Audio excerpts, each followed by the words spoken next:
Idake kulkullu lolafte nafute bawadu akesa yatike malgode kambasa nafjate gati guda bafte idake kulkullu lolafte nafute bawadu akesa yatike malgode kambasa nafute bawadu akesa yatike malgode kambasa nafute bawadu akesa yatike malgode kambasa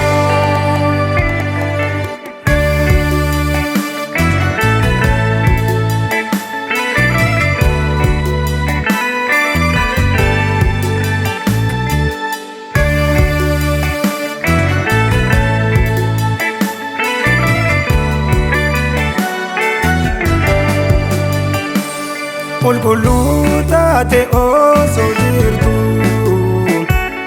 cubbamaa fakkaate duukee anaan cubbuu koorraa na fuure lolaa'uu dhiyaate. Kulkullu taate osoo jirtu cubbamaa fakkaate duukee anaan cubbuu koorraa na fuure lolaa'uu dhiyaate. Na oolchee araarri kee na oolchee araarri kee na oolchee araarri kee na oolchee araarri kee na oolchee araarri kee na oolchee araarri kee.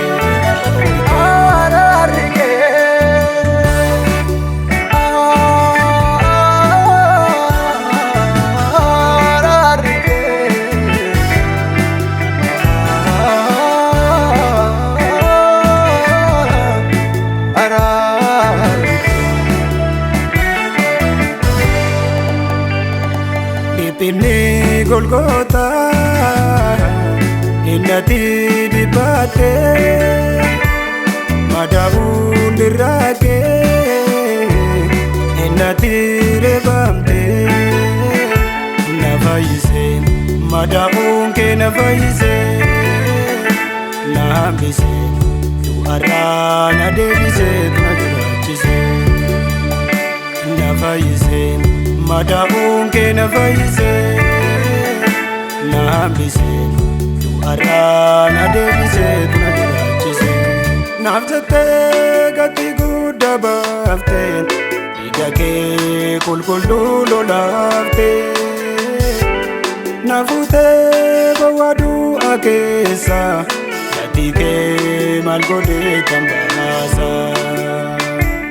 Naaf jettee gati guddaa baafte dhiiga kee qulqulluu lolaafte na fuutee bawwaaduu akeessa gati kee maal godhee kan baasa. Na fuutee bawwaaduu akeessa gati kee maal godhee kan baasa. Na fuutee bawwaaduu akeessa gati kee maal godhee kan baasa.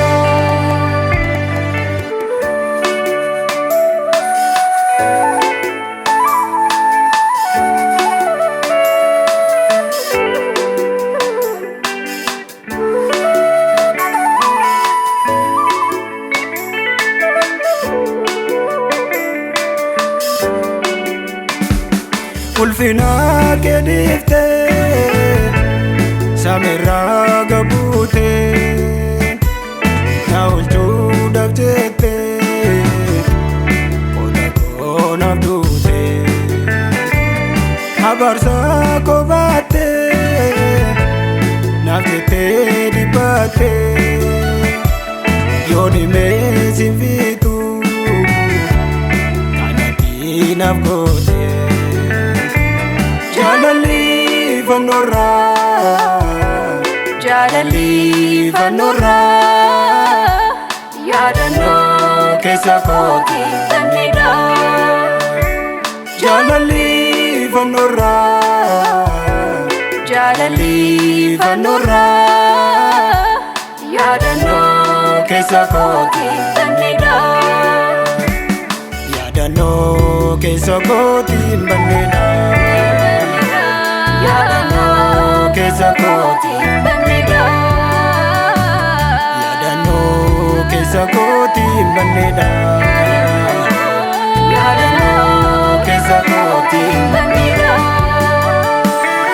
Yaadannoo keessa kooti dandeedha. Yaadannoo keessa kooti dandeedha. Yaadannoo keessa kooti dandeedha.